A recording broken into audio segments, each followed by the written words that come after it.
नमस्कार दोस्तों, स्वागत है आप सभी का RP technical study YouTube channel में। तो दोस्तों, आज की इस वीडियो में अपन बात करेंगे टेक्निकल हेल्पर का प्रीवियस ईयर क्वेश्चन पेपर, जो कि 24 अगस्त 2018 को हुआ था सेकंड शिफ्ट में। इसके भी अपन ने 50 तक के क्वेश्चन देख लिए थे। आज बात करेंगे क्वेश्चन नंबर 51 से 100 तक की। कौन से क्वेश्चन की बात करेंगे? क्वेश्चन नंबर 51 से 100 तक के क्वेश्चंस की बात करेंगे। तो वीडियो को लाइक कर दीजिए और अपने दोस्तों को भी शेयर कर दीजिए। जिस दोस्त ने भी अभी तक चैनल को सब्सक्राइब नहीं किया है वो सब्सक्राइब भी कर लीजिए, साथ में ऑल नोटिफिकेशन बेल को भी ऑन कर लीजिए। तो चलिए शुरू करते हैं।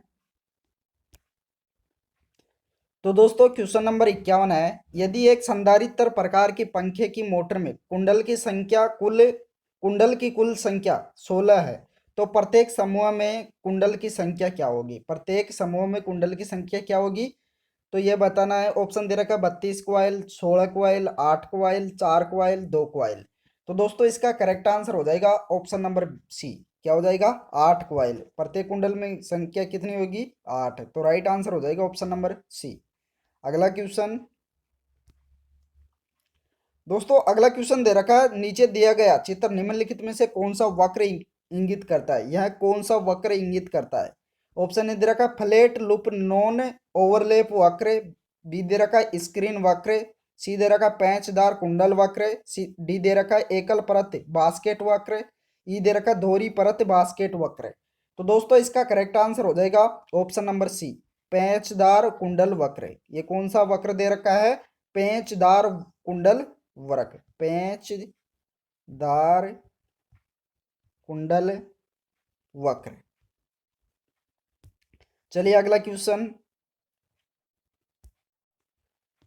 दोस्तों, अगला क्वेश्चन दे रखा है, एक ही कम्यूटेटर सेगमेंट से जुड़े दो कुंडलों के सिरों के बीच की दूरी को क्या कहते हैं? बैक पिच, फ्रंट पिच, वक्र पिच, कम्यूटेटर पिच या कुंडल पिच?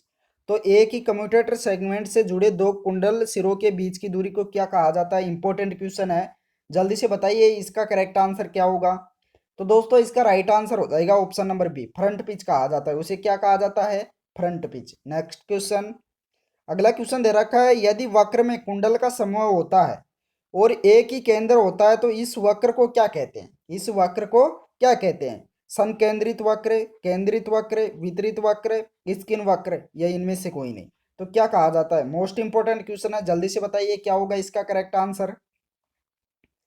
तो दोस्तों, इसका राइट आंसर हो जाएगा केंद्रित वक्र। क्या कहा जाता है? केंद्रित वक्र। करेक्ट आंसर हो जाएगा ऑप्शन नंबर बी। अगला क्वेश्चन। दोस्तों, अगला क्वेश्चन दे रखा है, तीन फेज वाइंडिंग में फेज के बीच वक्र फेज विस्थापन होनी चाहिए। कितनी होनी चाहिए तीन फेज वाइंडिंग में? तो दोस्तों, इसका राइट आंसर हो जाएगा 120 डिग्री। प्रत्येक फेज में कितनी होनी चाहिए? 120 डिग्री। अगला क्वेश्चन। अगला क्वेश्चन दे रखा है, एक स्टेटर की विद्युत डिग्री क्या होगी? एक स्टेटर की विद्युत डिग्री कितनी होगी? ऑप्शन ए दे रखा है 180 डिग्री गुणा ध्रुवों की संख्या, बी दे रखा है 360 डिग्री गुणा ध्रुवों की संख्या, सी दे रखा है 270 गुणा ध्रुवों की संख्या, डी दे रखा है 720 गुणा ध्रुवों की संख्या, ई दे रखा है 90 डिग्री गुणा ध्रुवों की संख्या। तो क्या होगा? इंपॉर्टेंट क्वेश्चन है।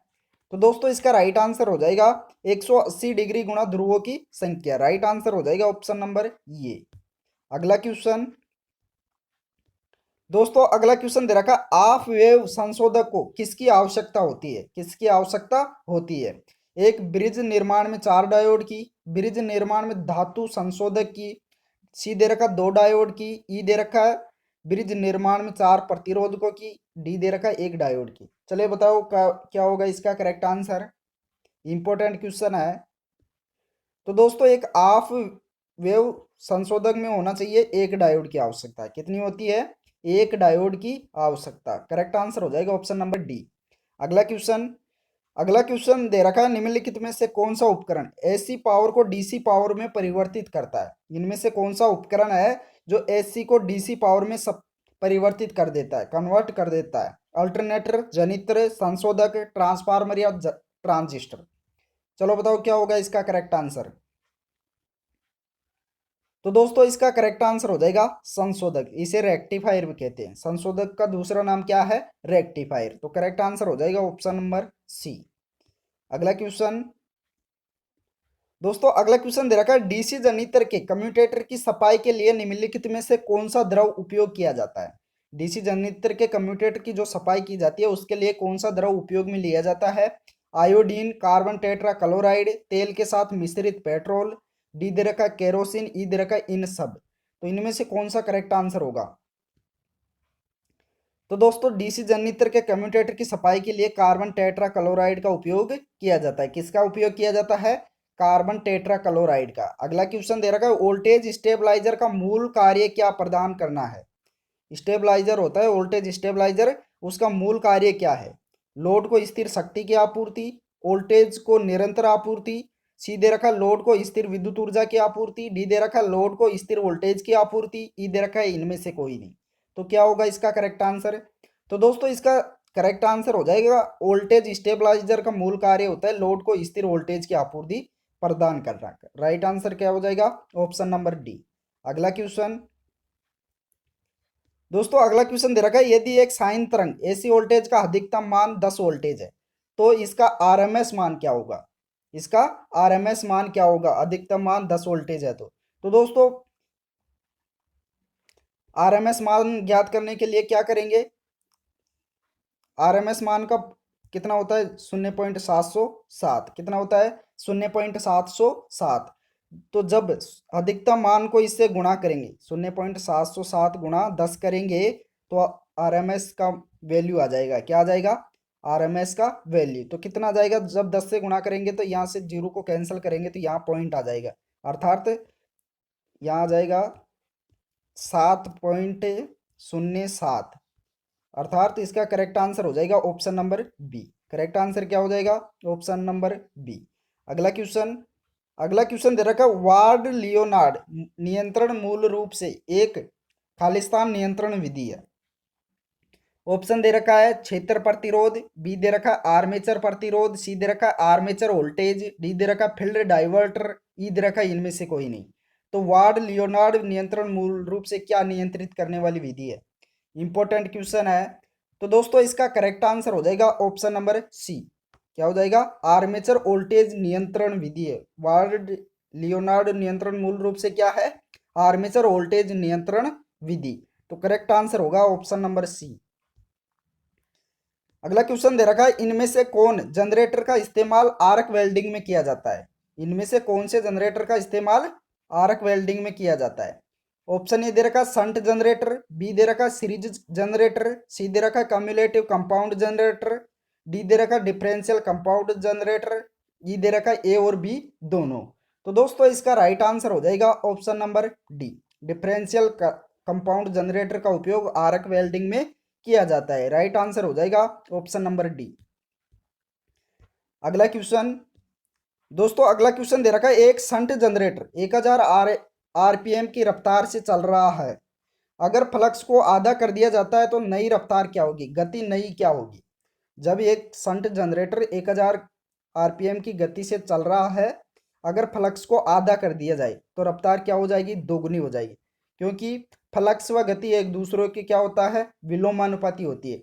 तो जब गति बढ़ेगी, जब फ्लक्स बढ़ेगा तो गति घटेगी, और अगर फ्लक्स बढ़ेगा तो गति घट जाएगी, और अगर फ्लक्स घट जाएगा तो गति क्या हो जाएगी? बढ़ जाएगी। तो यहाँ क्या हो रहा है? फ्लक्स आधा हो रहा है तो गति क्या हो जाएगी? दोगुनी हो जाएगी। तो करेक्ट आंसर हो जाएगा 1000 का दोगुना कितना होगा? 2000। तो करेक्ट आंसर हो जाएगा ऑप्शन नंबर ये। अगला क्वेश्चन दे रखा है एक डीसी मोटर की रफ्तार किसका सीधा अनुपाती होता है? बैक ईएमएफ का, मोटर की रफ्तार का, आर्मेचर कंडक्टरों की संख्या का, फ्लक्स प्रति पोल का, या इन सब का? तो इसका करेक्ट आंसर क्या होगा? इंपॉर्टेंट क्वेश्चन है। तो दोस्तों इसका राइट आंसर हो जाएगा बैक ईएमएफ का सीधा अनुपाती होता है। डीसी मोटर की गति क्या होती है? बैक ईएमएफ की सीधा अनुपाती होता है। राइट आंसर हो जाएगा ऑप्शन नंबर ये, क्योंकि जब गति बढ़ाई जाती है तो बैक ईएमएफ भी क्या होता है? बढ़ता है। तो राइट आंसर हो जाएगा ऑप्शन नंबर ये। अगला क्वेश्चन दोस्तों, अगला क्वेश्चन दे रखा है इनमें से किसमें डाइवर्टर का इस्तेमाल किया जाता है? सीरीज मोटर में, शंट मोटर में, कंपाउंड मोटर में, ए और बी दोनों में, या बी और सी दोनों में? तो करेक्ट आंसर क्या होगा? इंपॉर्टेंट क्वेश्चन है। तो दोस्तों इसका राइट आंसर हो जाएगा सीरीज मोटर में। राइट आंसर क्या होगा? ऑप्शन नंबर ये। सीरीज मोटर में क्या होता है? डाइवर्टर का इस्तेमाल किया जा सकता है। अगला क्वेश्चन दे रखा है इंडक्शन मोटरों में स्क्रूइंग का फायदा इनमें से कौन सा है, स्क्रूइंग का फायदा कौन सा है। ऑप्शन ए दे रखा है शोर को कम करना, बी दे रखा है मोटर का संचालन आसान बनाना, सी दे रखा है चुंबकीय लॉकिंग की प्रवृत्ति को कम करना, डी दे रखा है रोटर और स्टेटर वाइंडिंग के बीच प्रभावी परिवर्तन अनुपात को बढ़ाना, ई दे रखा है इन सब। तो इसका राइट आंसर क्या होगा। तो दोस्तों इसका राइट आंसर होगा स्क्रूइंग का फायदा क्या है, शोर को कम करना भी है, मोटर का संचालन आसान बनाना भी है, चुंबकीय लॉकिंग की प्रवृत्ति को कम करना भी है, रोटर और स्टेटर वाइंडिंग के बीच प्रभावी परिवर्तन अनुपात को बढ़ाना भी है, और इन सब। करेक्ट आंसर क्या हो जाएगा, उपरोक्त सभी। तो इसका राइट आंसर होगा ऑप्शन नंबर ई। दोस्तों अगला क्वेश्चन है क्वेश्चन नंबर 68। एक 3 फेज वाले स्टार कनेक्टेड सिस्टम में लाइन वोल्टेज इसके फेज वोल्टेज कितने गुना के बराबर होती है। तो इसमें होता है option number B 1.732। Correct answer क्या हो जाएगा, ऑप्शन नंबर बी। अगला क्वेश्चन दे रखा है हेयर ड्रायरों में इनमें से कौन से मोटर का इस्तेमाल किया जाता है। ऑप्शन ए दे रखा है स्लिप्ड फेज इंडक्शन मोटर का, बी दे रखा है कैपेसिटर स्टार्ट इंडक्शन मोटर का, सी दे रखा है capacitor start capacitor run induction motor का, डी दे रखा है परमानेंट स्लिप्ड फेज मोटर का, ऑप्शन ई दे रखा है शेडेड पोल इंडक्शन मोटर का। तो दोस्तों इसका करेक्ट आंसर होगा option number E, shaded pole induction motor का इस्तेमाल किया जाता है एयर ड्रायर में। करेक्ट आंसर क्या होगा, ऑप्शन नंबर ई। अगला क्वेश्चन अगला क्वेश्चन दे रखा है इनमें से कौन से उपकरण का इस्तेमाल सर्किट पर रुकावट डाले बिना करंट को मापने के लिए किया जाता है। ऑप्शन ए दे रखा टोंग टेस्टर, बी दे रखा पायरोमीटर, सी दे रखा एक कैलिब्रेटेड मिली वोल्ट मीटर के साथ थर्मोकपल, डी दे रखा हाइड्रोमीटर, ई दे रखा उच्च दर निर्वाहक परीक्षक। तो दोस्तों इसका राइट आंसर हो जाएगा टोंग टेस्टर का। करेक्ट आंसर क्या हो जाएगा, ऑप्शन नंबर ये। दोस्तों अगला क्वेश्चन है KWH मीटर खालिस्तान प्रकार का उपकरण है। किस प्रकार का उपकरण है KWH meter, indicating integrating recording या डिस्प्ले या सी और डी दोनों। तो दोस्तों इसका करेक्ट आंसर हो जाएगा ऑप्शन नंबर बी, इंटीग्रेटिंग प्रकार का उपकरण है KWH मीटर, अर्थात इसे ऊर्जा मीटर भी कह सकते हैं। KWH मीटर को क्या कह सकते हैं, ऊर्जा मीटर। अगला क्वेश्चन दे रखा है जब 50 हर्ट्ज का 3 फेज वाला इंडक्शन मोटर 2% स्लिप पर काम कर रहा है तो रोटर करंट फ्रीक्वेंसी कितनी होगी। फ्रीक्वेंसी ज्ञात करनी है, तो रोटर फ्रीक्वेंसी ज्ञात करनी है। तो रोटर फ्रीक्वेंसी ज्ञात करने का फॉर्मूला क्या होगा, एफ आर बराबर एफ इंटू एस। एस का मतलब क्या हो गया, स्लिप, और एफ का मतलब क्या हो गया, फ्रीक्वेंसी। तो फ्रीक्वेंसी कितनी दे रखी है, 50 हर्ट्ज। कितनी दे रखी है, 50 हर्ट्ज, गुणा स्लिप कितनी दे रखी है, 2%। तो 2% हटाएंगे, बटे में क्या लगाएंगे, 100। तो जब ऊपर कितना हो गया, 50 दूना 100, 100 से 100 कैंसिल, बचेगा क्या, 1। तो 1 हर्ट्ज रोटर फ्रीक्वेंसी कितनी होगी, 1 हर्ट्ज। तो करेक्ट आंसर हो जाएगा 1 हर्ट्ज। एक बार दोबारा से देख लेते हैं, रोटर फ्रीक्वेंसी ज्ञात करनी है। क्या ज्ञात करनी है, रोटर फ्रीक्वेंसी। तो रोटर फ्रीक्वेंसी ज्ञात करने का फॉर्मूला क्या होगा, एफ आर बराबर एफ इंटू एस। एफ का मतलब हो गया फ्रीक्वेंसी, और एस का मतलब हो गया स्लिप। एस का मतलब क्या हो गया, स्लिप। तो फ्रीक्वेंसी कितनी दे रखी है, 50 हर्ट्ज, गुणा स्लिप का मान कितना दे रखा है, 2%। तो 2% हटाएंगे तो बटे में क्या लगाएंगे, 100। तो 100, 50 दूना, यहाँ से ऐसे काट लो, 2 से 2 कैंसिल हो जाएगा, बचेगा कितना, 1।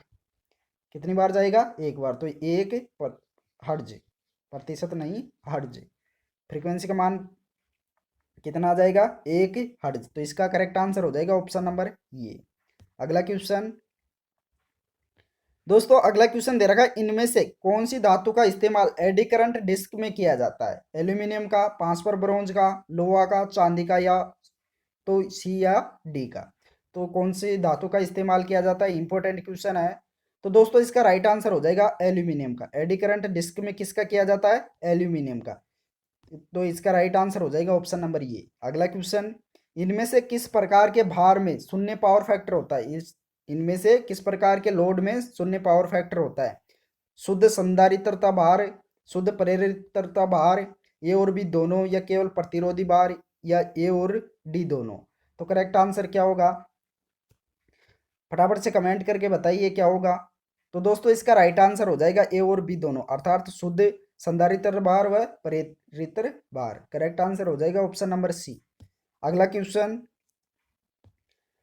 दोस्तों, अगला क्वेश्चन दे रखा है, इनमें से कौन से मोटर का फेज विस्थापन 60 डिग्री पर होता है। इनमें से कौन सी मोटर का फेज विस्थापन है 60 डिग्री पर होता है। ऑप्शन ए दे रखा स्लिप्ट फेज मोटर, बी दे रखा 3 फेज मोटर, सी दे रखा 2 फेज मोटर, डी दे रखा सिंगल फेज रिपल्सन मोटर, ई दे रखा है 6 फेज मोटर। तो करेक्ट आंसर क्या होगा? बहुत ही इंपॉर्टेंट क्वेश्चन है। तो दोस्तों इसका करेक्ट आंसर हो जाएगा 6 फेज मोटर का। कौन सी मोटर का? 6 फेज मोटर का विस्थापन होता है, फेज विस्थापन होता है 60 डिग्री पर। कितने पर होता है? 60 डिग्री पर। अगला क्वेश्चन, अगला क्वेश्चन दे रखा है, स्प्रिंगों के लिए फास्फर ब्रोंज एलॉय का इस्तेमाल उपकरणों को दर्शाने में किया जाता है क्योंकि इसमें होता है, क्या होता है? ऑप्शन ए दे रखा है फटिंग के लिए कम प्रतिरोध, बी दे रखा है बेहतर चुंबकीय गुण, सी दे रखा है कम विशिष्ट प्रतिरोध, डी दे रखा है विस्तार का उच्च तापमान गुणांक, ई दे रखा है इनमें से कोई नहीं। तो इंपॉर्टेंट क्वेश्चन है, क्या होगा इसका करेक्ट आंसर? तो दोस्तों इसका राइट आंसर हो जाएगा कम विशिष्ट प्रतिरोध। राइट आंसर क्या हो जाएगा? Option number C. अगला क्वेश्चन दोस्तों, अगला क्वेश्चन दे रखा है, सापेक्ष विद्युतशीलता को किस ब्रिज के द्वारा मापा जा सकता है। सापेक्ष विद्युतशीलता को किस ब्रिज के द्वारा मापा जा सकता है? तो दोस्तों इसका राइट आंसर हो जाएगा शेयरिंग ब्रिज के द्वारा। करेक्ट आंसर क्या हो जाएगा? Option number D. अगला क्वेश्चन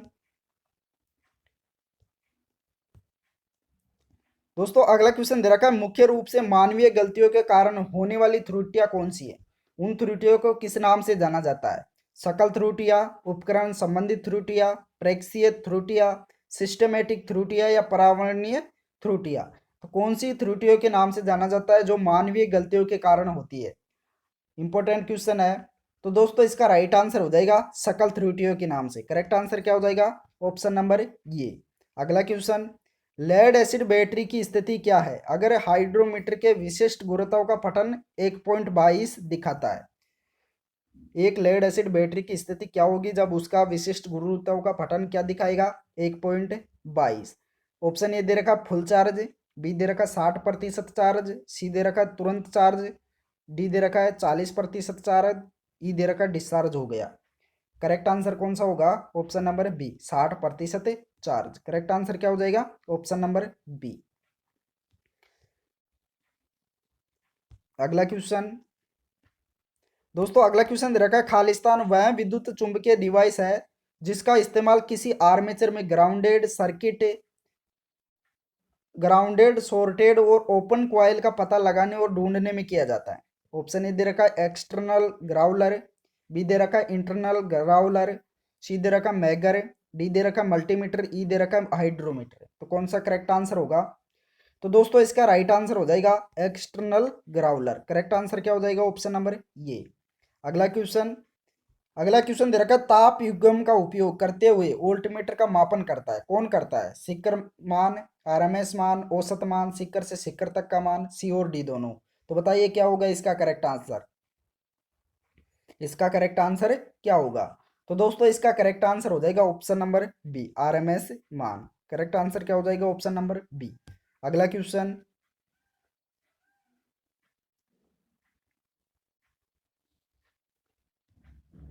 अगला क्वेश्चन है, वोल्टमीटर के अंशांकन के लिए खालिस्तान का प्रयोग किया जाता है, किसका प्रयोग किया जाता है? महत्वपूर्ण है। एमीटर का, विभव मापी का, आवर्ती मापी का, आवर्ती जनित्र का या साइक्लोट्रॉन का? तो करेक्ट आंसर क्या होगा? इंपॉर्टेंट क्वेश्चन है, जल्दी बताइए। तो दोस्तों इसका करेक्ट आंसर हो जाएगा विभव मापी का। वोल्टमीटर के अंशांकन के लिए किसका उपयोग किया जाता है? विभव मापी का। करेक्ट आंसर हो जाएगा ऑप्शन नंबर बी।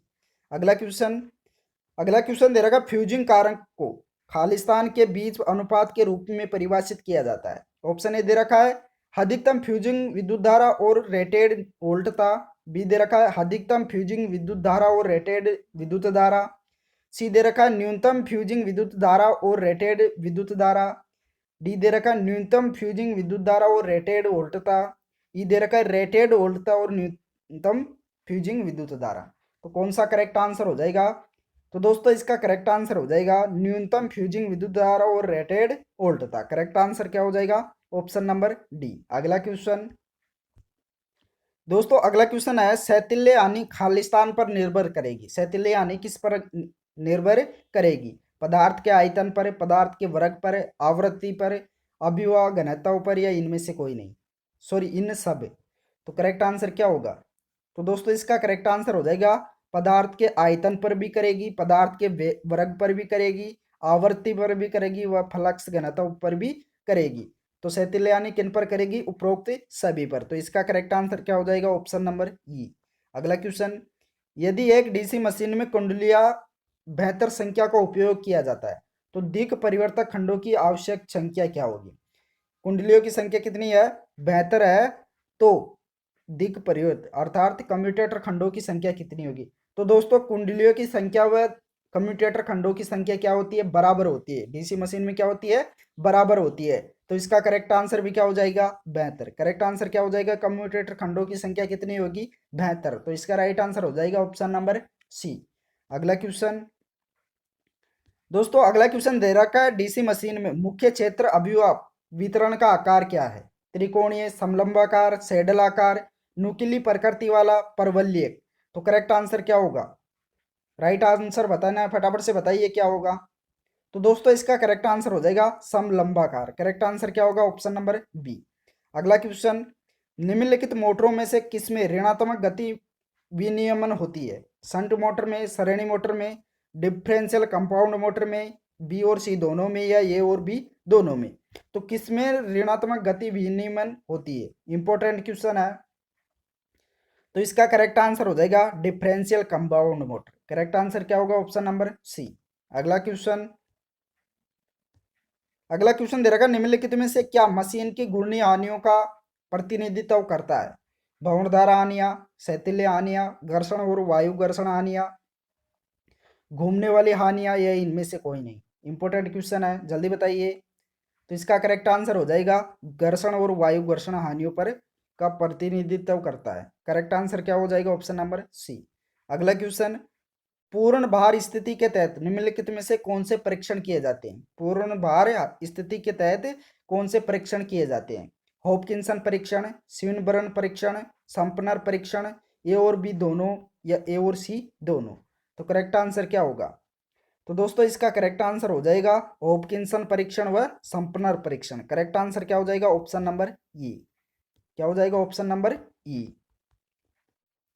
अगला क्वेश्चन, अगला क्वेश्चन दे रखा है, डीसी मशीन में स्लोट वेजेस किससे निर्मित होते हैं? ढलवा लोहे से, सिलिकॉन इस्पात से, तंतु से, नरम इस्पात से, इनमें से कोई नहीं? तो डीसी मशीन में स्लोट वेजेस किसके द्वारा निर्मित किए जाते हैं? तो इसका राइट आंसर हो जाएगा ऑप्शन नंबर सी, तंतु से। करेक्ट आंसर क्या हो जाएगा? Option number C. अगला क्वेश्चन, अगला क्वेश्चन दे रखा है, एक डीसी मोटर के चालक के घूर्णन की दिशा खालिस्तान द्वारा निर्धारित की जा सकती है। एम्पियर का नियम, फ्लेमिंग के बाएं हाथ का नियम, फ्लेमिंग के दाएं हाथ का नियम, लेंज का नियम, या फेराडे का नियम? तो डीसी मोटर में चालक के घूर्णन की दिशा किसके द्वारा निर्धारित की जा सकती है? इंपॉर्टेंट क्वेश्चन है। तो दोस्तों इसका करेक्ट आंसर हो जाएगा फ्लेमिंग के बाएं हाथ का नियम। करेक्ट आंसर क्या हो जाएगा? Option number B. अगला क्वेश्चन, अगला क्वेश्चन दे रखा है, डीसी कंपाउंड मोटर में क्षेत्र नियामक खालिस्तान के लिए प्रदान किया जाता है। क्षेत्र अभिवाह फ्लक्स के नियंत्रण के लिए, आंशिक रूप से क्षेत्र के विचुंबकन के लिए, सी दे रखा है विद्युत आर्मेचर विद्युत धारा को सीमित करने के लिए, डी दे रखा है आर्मेचर फ्लक्स के नियंत्रण के लिए, ई दे रखा है सी और डी दोनों के लिए। तो क्या होगा इसका करेक्ट आंसर? तो दोस्तों डीसी कंपाउंड मोटर में क्षेत्र नियामक का को क्षेत्र अभिवाह के निर्माण नियंत्रण के लिए प्रदान किया जाता है। किसके नियंत्रण के लिए किया जाता है? फ्लक्स के नियंत्रण के लिए प्रदान किया जाता है। करेक्ट आंसर हो जाएगा ऑप्शन नंबर ये। अगला क्वेश्चन, अगला क्वेश्चन दे रखा है, यदि केबल की लंबाई दोगुना हो जाती है तो इसकी धारिता क्या होगी? एक चौथाई, आधी, दोगुना, अपरिवर्तित, या एक तिहाई? तो करेक्ट आंसर हो जाएगा ऑप्शन नंबर सी, दोगुनी हो जाती है। क्या हो जाती है? धारिता दोगुनी हो जाती है जब लंबाई को दोगुना किया जाता है। तो करेक्ट आंसर हो जाएगा ऑप्शन नंबर सी। अगला क्वेश्चन है, फोटोकॉपी मशीन किस पर कार्य करती है? स्थिर विद्युत प्रभाव पर, चुंबकीय प्रभाव पर, पेल्टियर प्रभाव पर, विद्युत धारा का ऊष्मीय प्रभाव पर, या सीबेक प्रभाव पर? करेक्ट आंसर क्या होगा? तो दोस्तों इसका करेक्ट आंसर हो जाएगा स्थिर विद्युत प्रभाव पर। राइट आंसर होगा ऑप्शन ए। अगला क्वेश्चन, अगला क्वेश्चन दे रखा है, जब समान प्रतिरोध के एन प्रतिरोधक एक श्रेणी में संयोजित है तो प्रभावी प्रतिरोध क्या होगा। तो दोस्तों प्रभावी प्रतिरोध क्या होगा, एन इंटू आर। क्या होगा, एन इंटू आर, अर्थात प्रतिरोधकों की संख्या व प्रतिरोध गुणा हो जाएगा। करेक्ट आंसर हो जाएगा ऑप्शन नंबर डी। अगला क्वेश्चन, निम्न में से कौन सा उपकरण डीसी को पारित होने की अनुमति नहीं देता। इनमें से कौन सा उपकरण है जो डीसी को पारित होने की अनुमति नहीं देता है। ऑप्शन दे रखा है प्रतिरोधक, संधारित्र, प्रेरित्र, ए और बी दोनों, या फिर इनमें से कोई नहीं। तो दोस्तों इनमें से करेक्ट आंसर हो जाएगा ऑप्शन नंबर बी, संधारित्र। यह डीसी को पारित नहीं होने देता है। करेक्ट आंसर हो जाएगा ऑप्शन नंबर बी। अगला क्वेश्चन, अगला क्वेश्चन दे रखा है, एसी जनित्र का एक भाग जो कुंडली से बाह्य परिपथ तक विद्युत धारा को पारित करता है वह क्या है। क्षेत्र चुंबक, विभक्त वल्ले, सर्पी वल्ले, बरसो, आर्मेचर। करेक्ट आंसर क्या होगा, इसका करेक्ट आंसर हो जाएगा बरस। करेक्ट आंसर क्या हो जाएगा ऑप्शन नंबर डी। अगला क्वेश्चन, दोस्तों अगला क्वेश्चन है, भंवर धारा को निम्नलिखित में से कौन सा उपयोग है। भंवर धारा का निम्नलिखित में से कौन सा उपयोग है। विद्युत चुंबकीय ब्रेक, मर्त स्पंद धारा मापी, गति मापक, प्रेरण मोटर, या इन सब। तो राइट आंसर हो जाएगा उपरोक्त सभी। करेक्ट आंसर क्या हो जाएगा ऑप्शन ई। अगला क्वेश्चन, अगला क्वेश्चन दे रखा है, एक ऐसी रिले चुंबक में चैटर अर्थात छोर खालिस्तान के उपयोग द्वारा समाप्त किया जा सकता है। किसके द्वारा कम किया जा सकता है या समाप्त किया जा सकता है। ऑप्शन ए दे रखा है यू आकार की चुंबकीय करोड़, बी दे रखा है विपाटन, सी दे रखा छायांकन तार, डी दे रखा स्थिर और गतिशील चुंबकीय लिंब मिलान, ई दे रखा ए और बी दोनों। तो बताइए क्या होगा इसका करेक्ट आंसर। तो दोस्तों इसका करेक्ट आंसर हो जाएगा छायांकन तार द्वारा इसको समाप्त किया जा सकता है। किसको, सौर को। तो इसका राइट आंसर हो जाएगा ऑप्शन नंबर सी। तो दोस्तों इस वीडियो में इतना ही। वीडियो पसंद आया हो तो लाइक कर दीजिए और अपने दोस्तों को भी शेयर कर दीजिए। जिस दोस्त ने भी अभी तक चैनल को सब्सक्राइब नहीं किया है वो सब्सक्राइब भी कर लीजिए, साथ में ऑल नोटिफिकेशन बेल को भी ऑन कर लीजिए। Thank you.